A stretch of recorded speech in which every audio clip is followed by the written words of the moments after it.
Hello, আসসালামু আলাইকুম। তো নার্সিং পড়লেই জব, এর যে একটা কথা এখন প্রচলন আছে, আসলে সততা কতটুকু? তো আমি আমার বাস্তব অভিজ্ঞতা থেকে বলছি, একজন নার্সিং স্টুডেন্ট হিসাবে বর্তমান পরিস্থিতিতে বাংলাদেশে জব পাওয়া অনেকটাই টাফ। এটা আপনি আমি সবাই জানি। তো সেই প্রেক্ষাপটে বিবেচনা করলে নার্সিংয়ে জব পাওয়া আসলেই সহজ, কিন্তু সেই চাকরির স্যালারি কত হতে পারে বা আপনার সম্মান কতটুকু, এটাও কিন্তু বিবেচনা করা দরকার। কারণ আপনি নার্সিং পাস করার সাথে সাথেই কিন্তু জব পাবেন না, লাইসেন্স পরীক্ষা দিতে হবে, সেখানে পাস করতে হবে, দেন হয়তো কোনো বেসরকারি হসপিটালে আপনি জব নিতে পারেন, কিন্তু সেখানে স্যালারি কত? দেখেন, বর্তমান বাজারে 20,000 টাকা দিয়ে কিন্তু একটা ফ্যামিলি চালানো অনেকটাই টাফ।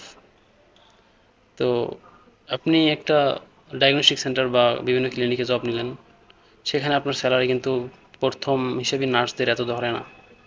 আর হ্যাঁ, বেসরকারি যেগুলো অনেক উন্নত মানের, ওগুলোর কথা ভিন্ন। তো সেই প্রেক্ষাপট বিবেচনা করলে নার্সিংয়ে জব পাওয়া সহজ, কিন্তু স্যালারি কিন্তু কম পড়ে তাতে। তো আপনার যদি স্কিল ভালো হয়, আপনি যদি খুব তাড়াতাড়ি মনে করেন যে বিভিন্ন অভিজ্ঞতা নিতে পারেন, এক্সপিরিয়েন্স ওপরে কিন্তু নার্সিংয়ের জবটা বেশি ক্যারি করে। তো আমি এটা বলবো যে নার্সিংয়ে জব সহজ, কিন্তু স্যালারি কিন্তু কম আবার। এক্ষেত্রে আপনি বাইরে যাওয়ার আপনার প্ল্যান থাকতে হবে।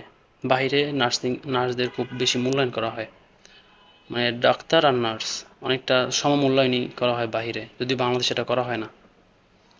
তো নার্সিং পরে হয়তো বিএসসি করলে বেশি ভালো হয়। বিএসসি করলে আপনি কোনো একটা বেসরকারি কলেজেও ঢুকতে পারবেন খুব তাড়াতাড়ি।